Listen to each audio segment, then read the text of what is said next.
Donc voilà, Juliette et moi, aujourd'hui, on a décidé de vous présenter quelque chose qui sort un peu des sentiers battus et d'investiguer s'il était vraiment possible de détecter l'état psychologique à travers une prise de sang.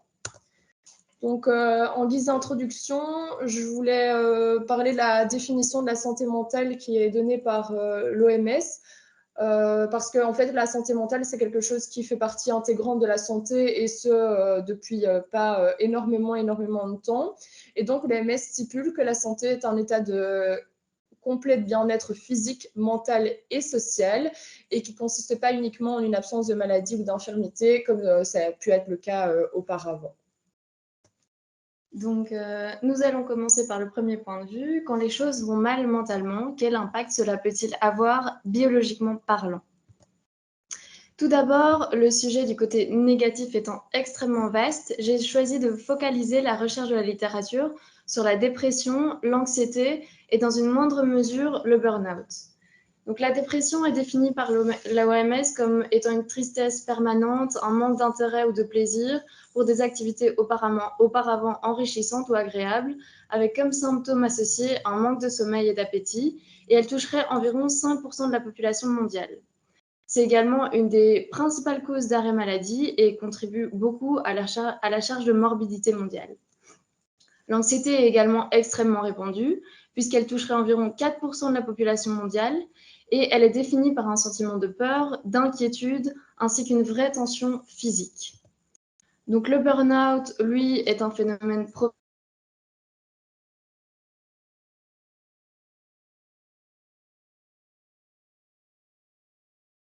On ne vous entend plus. Le micro a été coupé.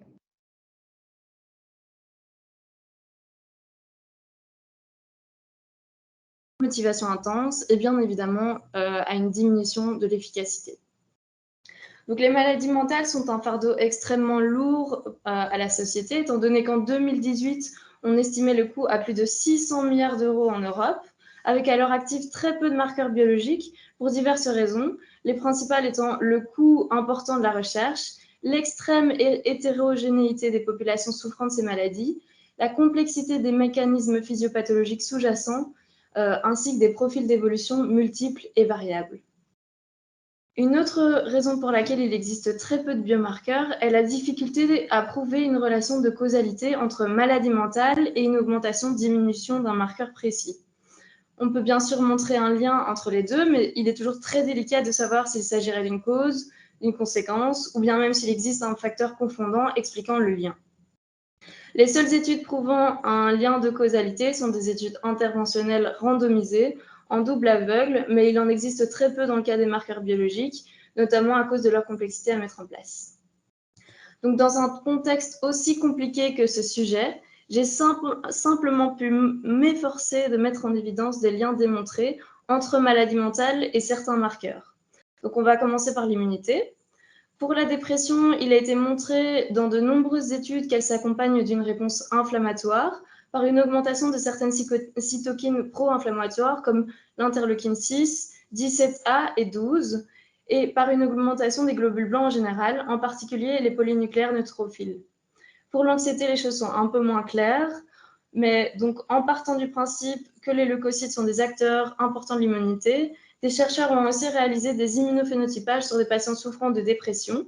Et ces études ont bien montré une augmentation statistiquement significative des globules blancs totaux, et plus particulièrement des polynucléaires neutrophiles, des monocytes, des lymphocytes T, CD4, NK, B et T activés, ce qui montre une dysfonction des immunités adaptatives et innées. Au niveau de l'anxiété, pas grand-chose à se mettre sous la dent. Donc, après un examen de toute une série de marqueurs, il n'y aurait que la CRP qui serait augmentée de manière statistiquement significative. Mais ce marqueur seul n'apporte absolument rien au niveau du diagnostic ou de la recherche de nouveaux traitements. De plus, là encore, les études sont tellement hétérogènes que même cette possible augmentation est à mettre en doute. J'ai également trouvé pas mal d'études établissant un lien entre syndrome métabolique, diabète de type 2, risque cardiovasculaire et maladie mentale. Et dans une méta-analyse qui s'interroge sur la résistance à l'insuline, il ressortirait que celle-ci est peut-être augmentée dans certains types de dépression ainsi que les épisodes aigus. L'hémoglobine glyquée est aussi un marqueur qui a été investigué et qui peut être augmenté dans certains cas de dépression et ou d'anxiété concomitante.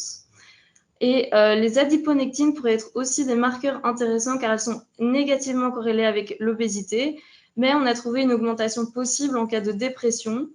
Mais bon, voilà, elles sont beaucoup influencées par d'autres facteurs. Donc, au niveau des maladies cardiovasculaires, elles sont en fait extrêmement répandues. Et comme la dépression l'est aussi, il est facile d'y voir un lien, mais rien n'indique que la dépression est un facteur de risque direct. Donc, la dépression fait partie des facteurs psychosociaux qui y contribuent, mais bien sûr ne joue pas un rôle aussi important que le profil lipidique, la présence d'un tabagisme ou d'un diabète. Il est en fait peu probable qu'un modèle étiologique unique et simpliste soit trouvé. Donc ici, on voit un petit schéma très bien fait sur lequel je ne vais pas m'étendre, mais qui montre les conséquences comportementales que peuvent avoir la dépression. Donc, par exemple, le fait de fumer, d'être inactif, etc., qui peut avoir un impact éventuel indirect sur le risque cardiovasculaire. Alors, le cortisol est un marqueur qui a été beaucoup exploré dans le cadre de la dépression, mais qui est d'abord communément connu pour être un marqueur de stress. Donc, j'ai un peu regardé son implication et on montre une association possible entre le cortisol sérique total du matin ou du soir avec un développement de dépression. Mais on n'a pas plus d'informations que ça. Dans une autre méta-analyse qui a analysé beaucoup de marqueurs différents, seul le cortisol ressort aussi comme un potentiel prédicteur de l'évolution de la maladie. Mais voilà, les résultats étaient variables selon le stade de la maladie. Au niveau du burn-out, il existe aussi beaucoup d'études ayant exploré le rôle du cortisol. Bien entendu, car le burn-out est défini en partie par un stress répété, mais bon, beaucoup sont contradictoires. Donc, cortisol trop élevé, cortisol trop bas. Il y a trop peu de fiabilité dans ces études à cause de la variabilité de cette hormone. Cependant, il existe aussi une hypothèse qui dit que initialement le cortisol serait augmenté, puis suite à une stimulation chronique, il y aurait une hypocortisolémie qui se manifesterait. Aucun autre marqueur ne semble ressortir dans les études concernant le burn-out. Au niveau de la carence en fer, certaines études ont montré une association avec la dépression, même si cette carence n'est pas liée à une anémie.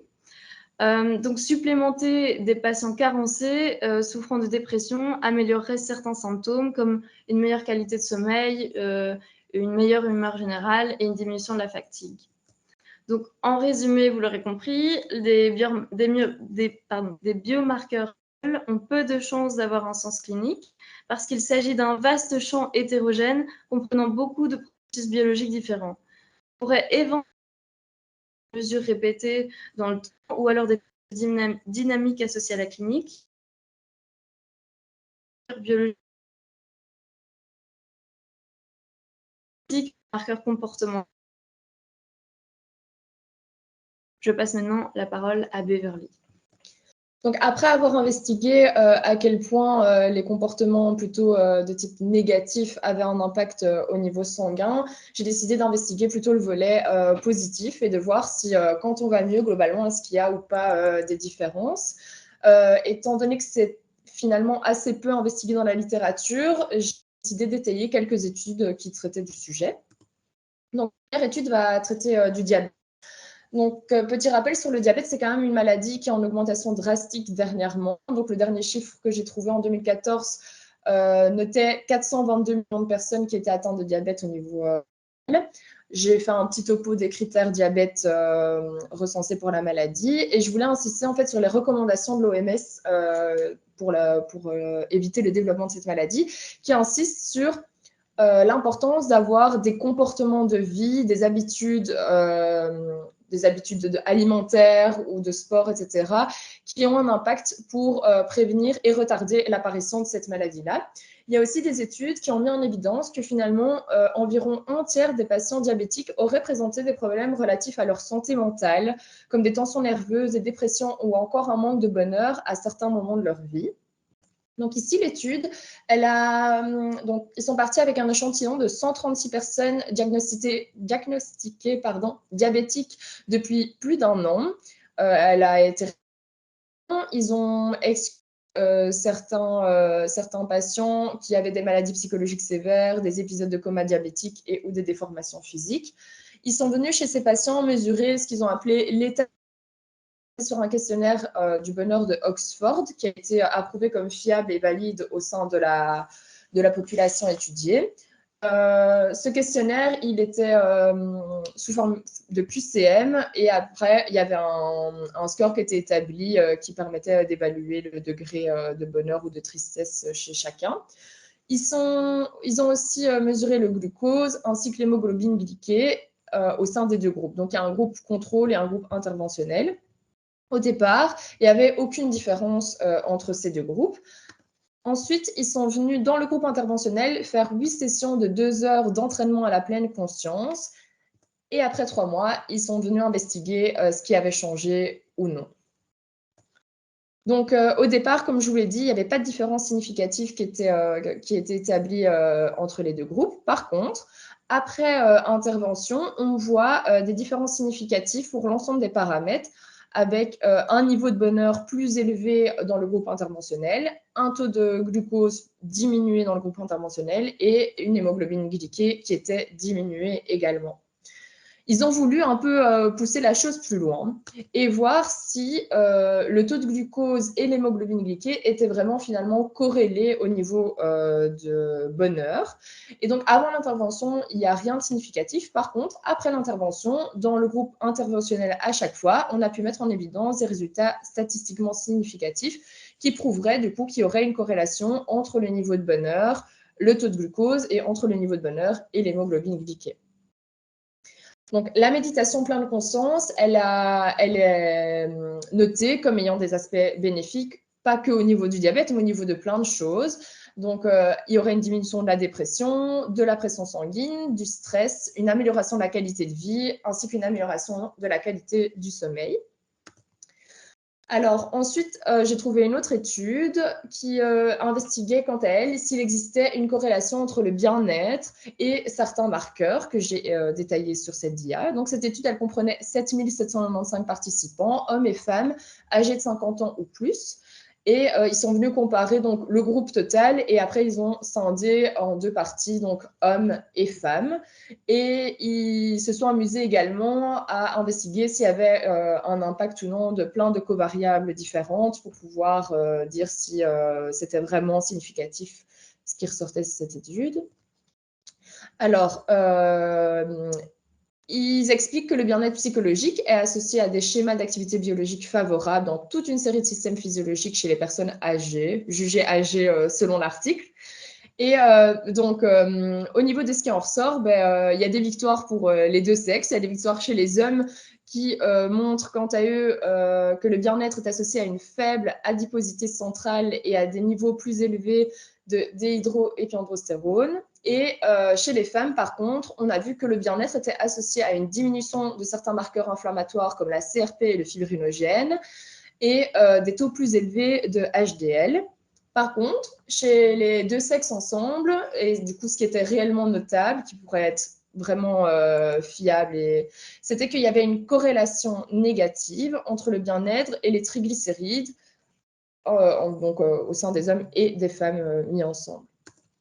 Alors, ils ont émis certaines hypothèses, comme quoi le bien-être activerait les voies neuroendocriniennes et autonomes par le système limbique et préfrontal et alors engendrerait ce qu'on vient de voir, et que l'inflammation pourrait quant à elle avoir des effets néfastes sur l'humeur de par l'effet des cytokines pro-inflammatoires au niveau cérébral. Alors, il y a une grosse méta-analyse qui s'est demandé s'il existait vraiment des marqueurs qui pouvaient quantifier le bien-être. Et donc, cette méta-analyse, elle a investigué toute une série de marqueurs, dont des neurotransmetteurs, des hormones, des marqueurs inflammatoires et le microbiome. Il y a énormément d'études en fait, qui ont surtout investigué l'impact du cortisol parce que c'est un des marqueurs qui ressort le plus souvent. Et qui ressort grand gagnant de toute cette analyse, ce sont les marqueurs suivants, avec la sérotonine qui serait augmentée lorsqu'il y a un état de bien-être, le cortisol qui serait quant à lui diminué avec une pente diurne de cortisol qui serait plus importante, et de nouveau on retrouve ces marqueurs inflammatoires qui seraient quant à eux diminués. Il y a une autre étude qui a décidé d'investiguer est-ce que le bonheur étant enfant serait prédicteur du bonheur à l'âge adulte. Donc, ils ont analysé plein de marqueurs, 8 je pense, chez plein d'enfants, et ils sont venus voir si ces marqueurs avaient un impact ou non à l'âge adulte. Chez 3596 personnes. Donc, les marqueurs, ce sont la taille, la masse grasse corporelle, la pulsation, la pression systolique et diastolique, les triglycérides, l'insuline et la créatinine. On a mis en évidence qu'il y avait une relation négative entre le taux de triglycérides et l'état de bonheur subjectif, donc ce qui rejoint un peu ce qu'on a pu voir dans l'autre étude, mais que c'était assez spécifique du genre et de l'âge, donc ce n'était pas général. Et en conclusion, il disait qu'aucun des 8 biomarqueurs qui étaient mesurés dans l'enfance ne pouvait prédire le bonheur de manière robuste à l'état adulte. Et donc, tout ce que j'ai envie de vous dire, c'est qu'il faut garder espoir parce qu'il n'y a rien qui est prédictif et donc il est toujours temps d'être heureux. En conclusion, j'espère qu'on a réussi quand même à vous montrer qu'il existait un impact réel de la santé psychologique sur notre corps et sur notre santé, qu'il existe des solutions à moindre coût, non médicamenteuses, qui sont actuellement accessibles et disponibles pour améliorer notre état de santé général. Et ben voilà, je voulais terminer sur cette phrase « Il en faut peu pour être heureux » avec ce célèbre dessin animé. On tenait à remercier Fleur d'avoir accepté de relire cette présentation et merci à vous tous finalement pour votre écoute.